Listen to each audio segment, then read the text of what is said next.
Hello. Thank you for the question.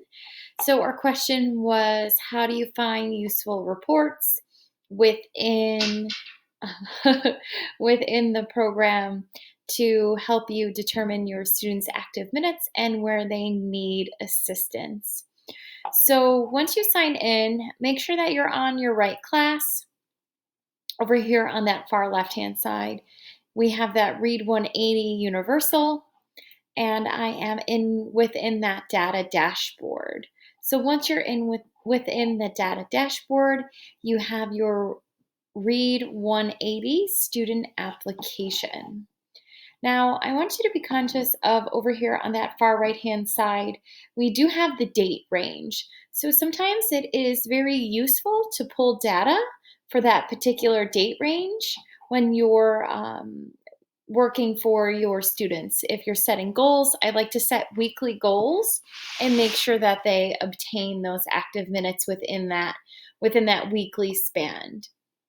So currently, right now, my data, I'm sorry, is from August, but it's still, we're able to view it. But if you notice here, you can see your active minutes here. I can see that I have, it's within that 10 to 15 minute time frame.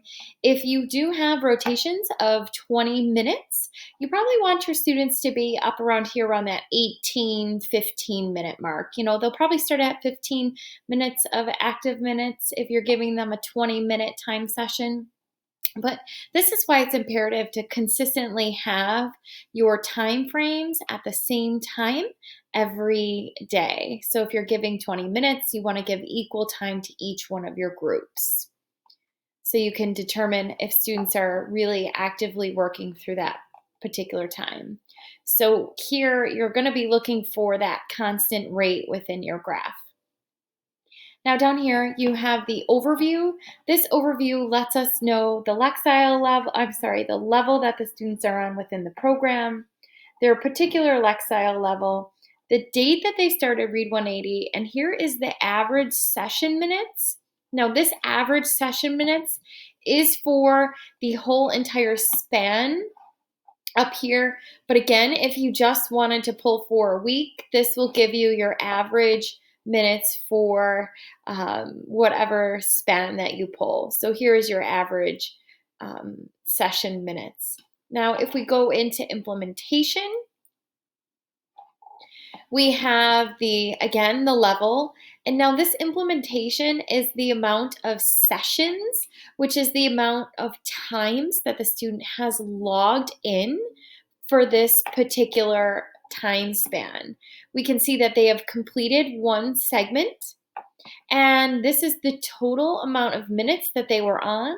And here is the average session. So let's say if you have students and you know that you're giving them 20 minutes a day for 5 days in the week, that's going to be 100 minutes. So if your students have 100 total minutes, that might be okay for you, or you could be looking for that average session length. And then we can see the average amount of time that the students log in per week. Now, the next tab I want to take a look at is that performance tab. And with this performance tab, this is going to let us know how the students are doing within each one of the particular zones. So it breaks down your Explorer zone, reading zone, language zone, and your word assessment, your spelling, and then finally that success zone.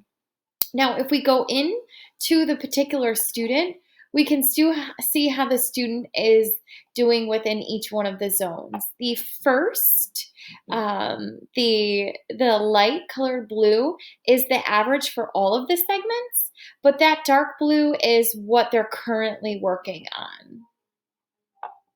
So we can see how they're doing within each one of those zones as well. Now, you do have a first attempt and second attempt. And once you click in, you can see that we have when the date of the session was started, when it was completed, and the amount of times that they logged in to that particular zone. And that's for all of them.